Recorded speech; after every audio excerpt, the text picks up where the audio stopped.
David Granger declared 2013 year for youth, and the youths responded. On Saturday, October 26, the East Coast corridor of Guyana will come alive with the energies of youth. GYSM presents the East Coast Youth Rally on Saturday, October 26 at 6:26 p.m. The village of Golden Grove will vibrate with presentations from Majority Leader David Granger, James Bond, Christopher Jones, Ryan Belgrave, Annette Ferguson, Vanessa Kisoon, Javon Stevens, and Big Life Sound System will bring up the rear. It's the GYSM Youth Rally, Saturday, October 26 at 6:26 p.m. Golden Grove. We're ready for the road.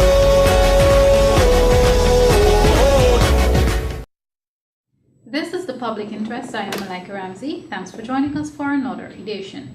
This week I am specifically happy to be sitting again with the leader of the People's National Congress Reform and the leader of the opposition, Mr. David Granger, especially since he is dubbed one of our nation's security experts, or I should say someone who's experienced in security. Welcome back, sir. Thank you very much, Malika. And the reason we're happy to have someone who's experienced in security is because in Guyana we continue to deal with the issue of the recent Venezuelan threat to Guyana's territory. Now, a partnership for national unity, of course, as you know, Mr. David Granger is heading that call. They're calling for the president to convene a border and national security committee to deal with that matter. Now, Mr. Granger, first off, I take it that this call means that you're not satisfied with the way government has so far dealt with the Venezuelan threat to our nation. If my statement is accurate, why are you not satisfied with the way it has been dealt with?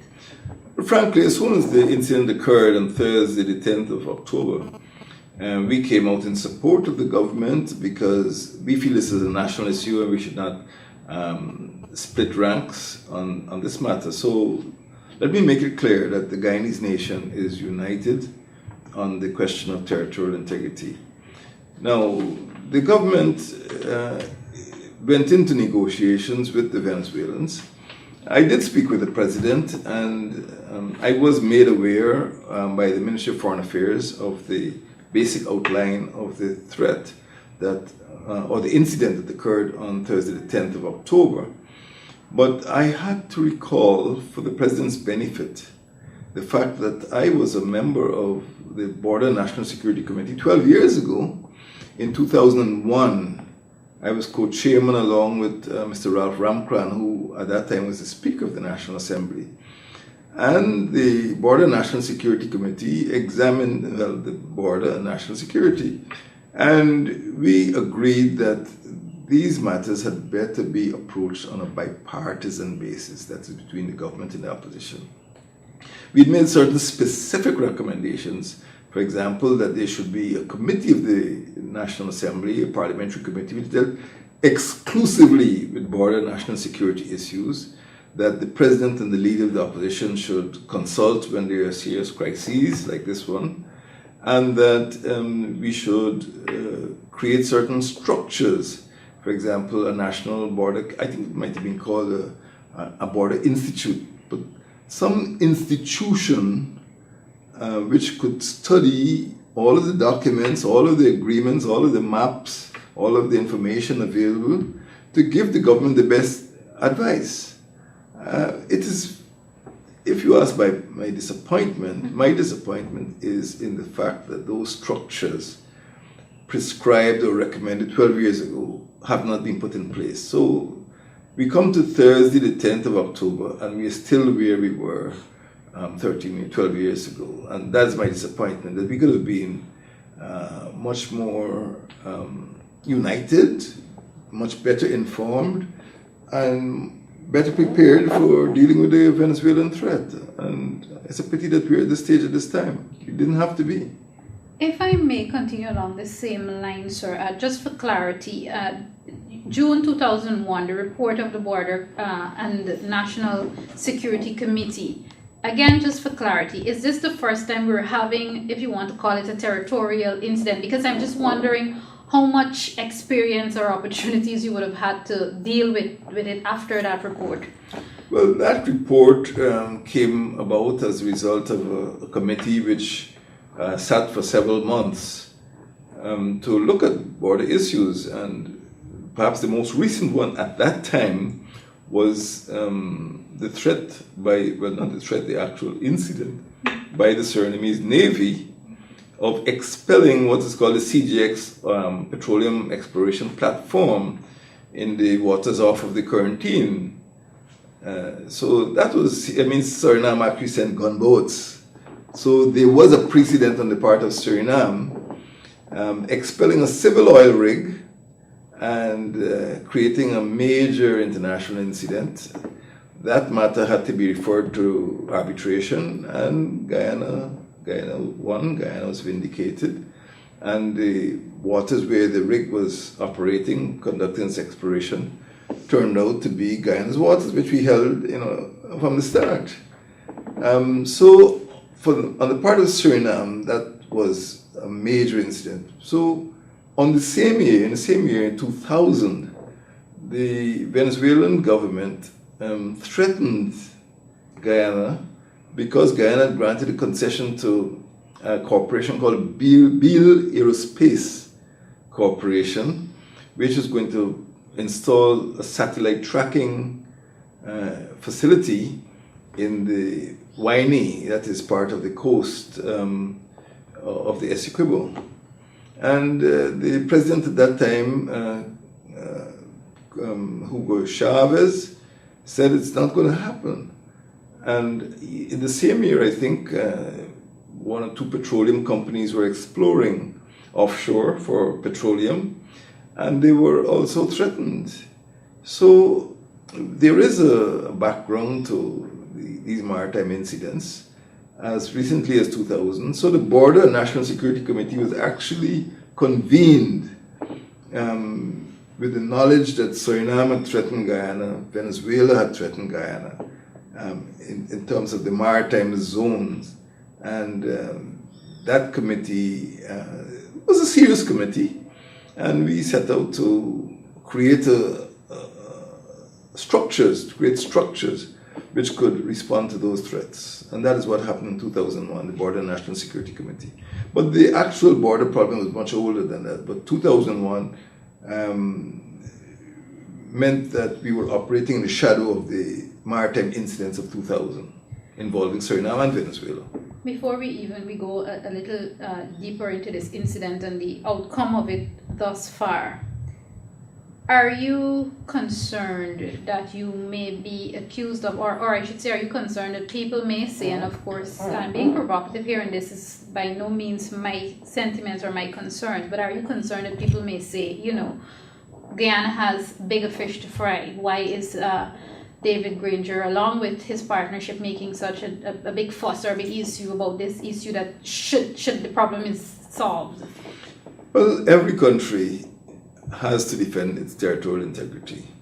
No territory, no country.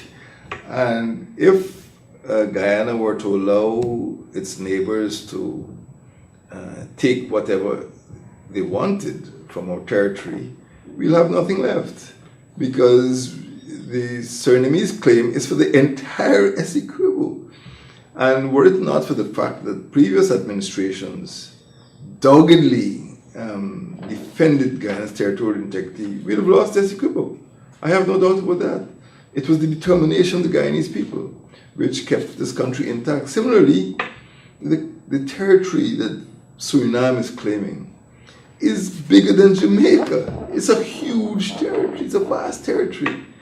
And if we were to give up that territory to Suriname simply because we wanted to be good friends, what would we bequeath to our children?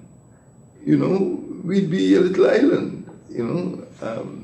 Brazil took off a little piece in 1905. Venezuela is grabbing a big piece. Suriname is grabbing a big piece. So we have had governments in the past under the People's National Congress which were determined to protect our integrity. And for the last 47 years since independence, apart from the temporary loss, I call it temporary loss, of a part of the island of Van Coco in the Cuyuni River, we have been successful in defending our country's integrity. And without that, we have no country. So it is not a matter of choice. We don't have an option. We have to do it, or else we cease to be a country. And there are cases. Look at Palestine. The Palestinians have lost the country, and up to now they're still fighting. So it's a serious case. In previous programs, you've asked, and then statements, you have asked for there to be a strengthening in terms of security presence at our long borders. Do you believe if our security presence was strong enough, this incident could have been avoided? And this is without even blaming anybody. Do you believe that this incident could have possibly been avoided? It's more than that. In part, yes. But this was a maritime incident. The maritime aspect is obviously based on land. I mean, the sea is adjacent to a landmass.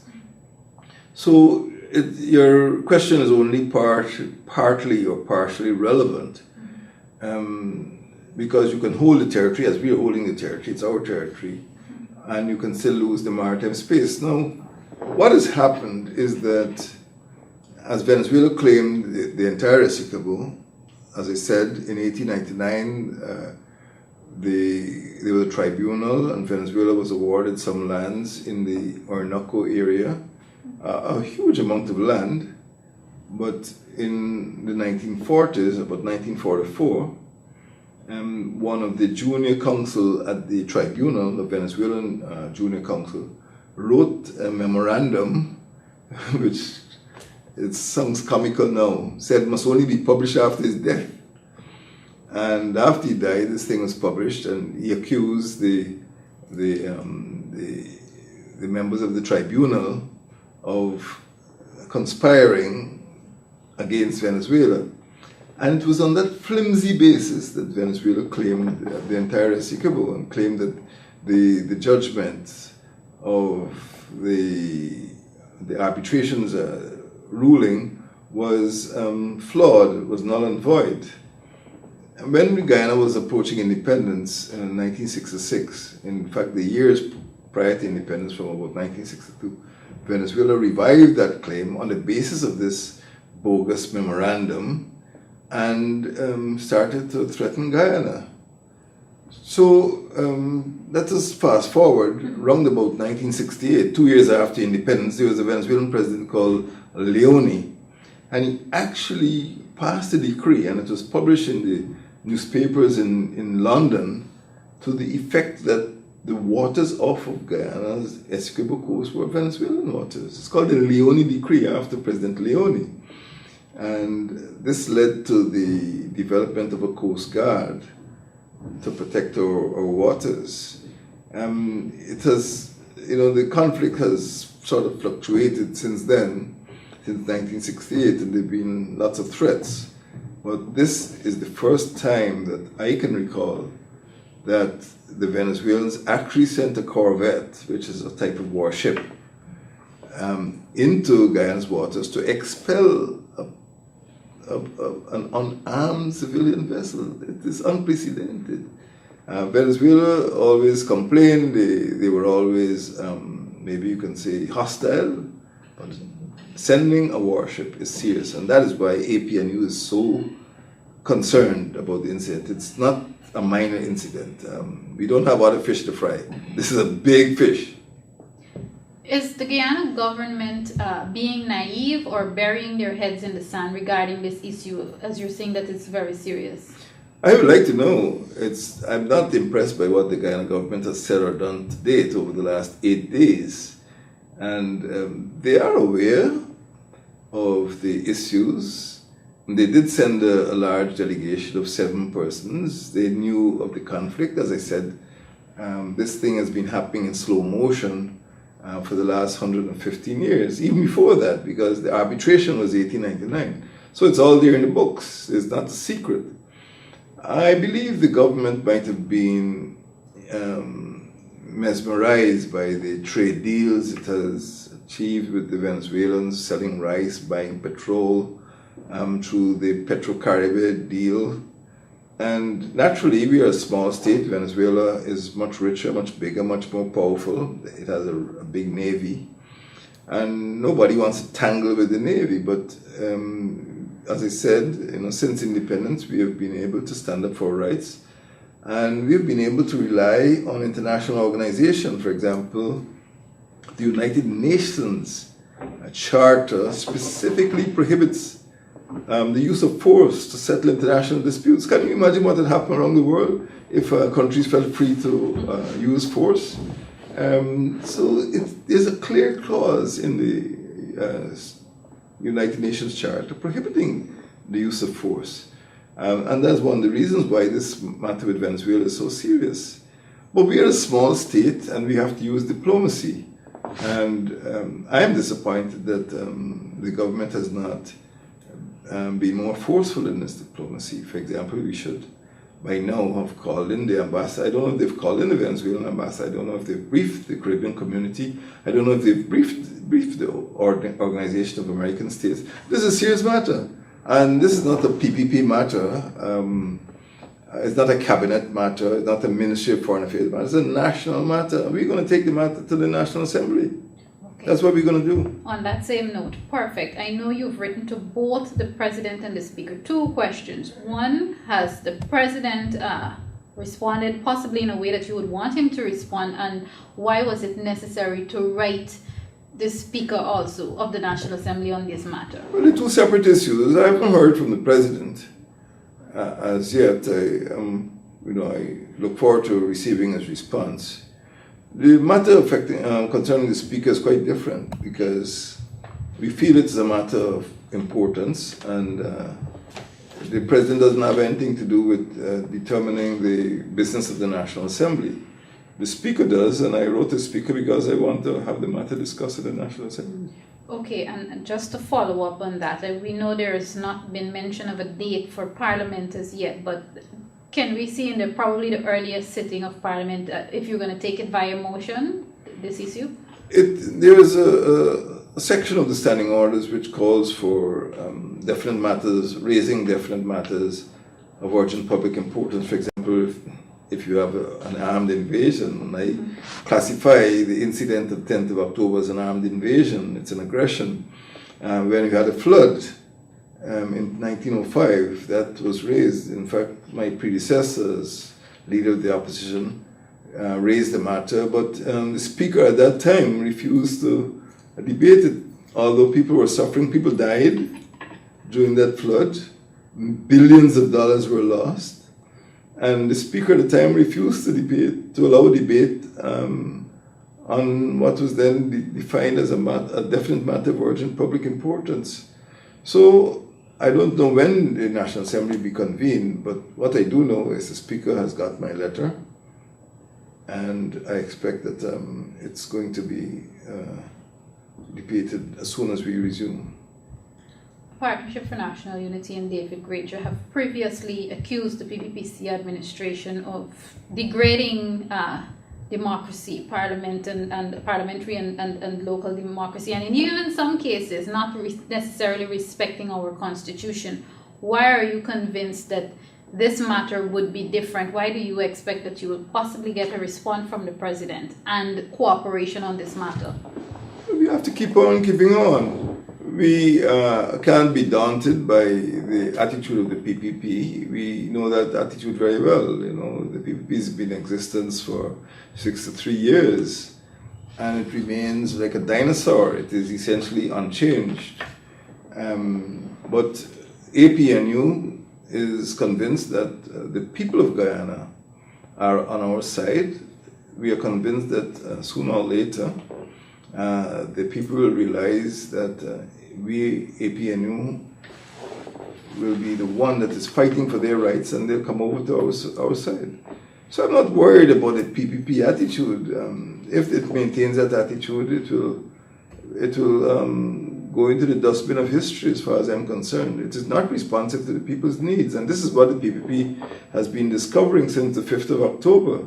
It tried to hold 3 rallies, one at Tain and the Quarantine, one at Lusignan on the East Coast, and one at I think it's Regina on the Essequibo coast, and they're all very poorly attended. It certainly was a wake-up call for the PPP. And coming back to this particular issue, the border issue, I think the president would be well advised to pay attention to what the APNU has been saying, because we have the people's interest at heart, we have the national interest at heart, and that is why we came out without batting an eyelid and said, we are one, we are Guyanese people, and we will resist the Venezuelan aggression. And we have not changed that position, but at the same time, we want the PPP as the party in government to be aware that it is not alone, and that APNU is standing on the side of the Guyanese people, and that we will continue to do everything possible to mobilize the Guyanese people in defense of the territorial integrity. In saying that you're on the side of the Guyanese people, I'm getting the sense that, and you can correct me here if I'm wrong, I'm getting the sense that APNU and the PNCR are probably the only two bodies or groupings, if you want to call it that, in this case. I'm getting the feeling that those are the only two bodies who seem to have a firm opinion on this Venezuelan territorial matter. Do you plan to meet with anyone from civil society or any other groupings, or have they reached out to you to probably deal with this matter? I do not want to take a unilateral stand on the issue. I do not want the public, and certainly I do not want the Venezuelans to feel that there are two or three voices. I want them to hear a united voice. And that is why I referred to the Border and National Security Committee report of 2001, because the whole intention was that we'd speak on one voice, government and opposition together, on such a national issue. So I do not want to go to the private sector, I don't want to go to civil society, I don't want to go to international organizations. And I hope that over the next few hours, much as days, I hear from the president and we can craft a national position. I think there is a danger of underestimating the gravity of what occurred.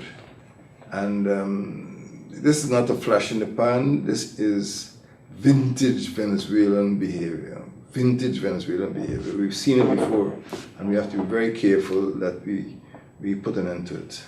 Even before I come to the dangerous part of it, as you call it, vintage, are you saying that if probably private sector or civil society reaches out, that you're willing to work along with them? And this is without being confrontational. Oh yes, I am willing to work with the private sector. But at the same time, I am more concerned that we have a united head, a united front on this matter. I am more concerned that the government of Guyana demonstrates leadership on this important territorial matter. It is not a question of the Minister of Foreign Affairs. It's not a question of a delegation. It's a question of the nation of Guyana. It's very serious. On the note of that delegation, were you, if you were approached to probably have yourself or someone from your shadow cabinet to be on that delegation, would you have been willing to send them along, providing you were... That's speculation. I certainly wouldn't have expected to be on the delegation. Okay.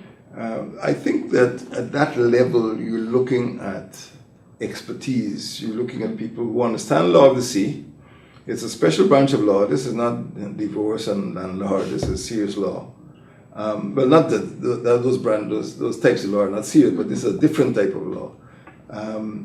So you needed experts. You needed people who are aware of the petroleum agreements which had been signed.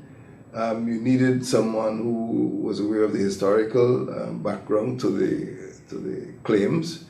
So you needed different types of persons. You needed a team which possessed all of these skills. And yes, I would have been prepared as the leader of APNU to nominate somebody to attend, yes. So we have those participate. We have those people that you know about who are expertise in this field. There are people, but the PPP decided to send an exclusive PPP governmental team. every member of that team is either a public servant or associated with the government in some way or the other. There were at least 2 ministers there, and 3 ambassadors and 2 other public servants. They really shut the opposition out. At the risk of probably having you repeat some of the things you would have said already, Mr. Granger, do you believe that this could, despite your concerns, that this could be the end of this matter with Venezuela, or do you believe that it's the beginning of something potentially dangerous for our nation? It's not the end of anything. It's not the beginning of anything. It's a continuation of a pattern of harassment that we've seen over the last 50 years from Venezuela. And that is why I'm concerned that it's not a flash in the pan. It's not going to go away. We have to sit down and strategize. I keep going back to the Border National Security Committee because that was an important coming together of the two sides, serious recommendations, but they have never been implemented in 12 years. I don't know if they were just thrown in the waste paper basket. So it's not going to go away. It's a continuation.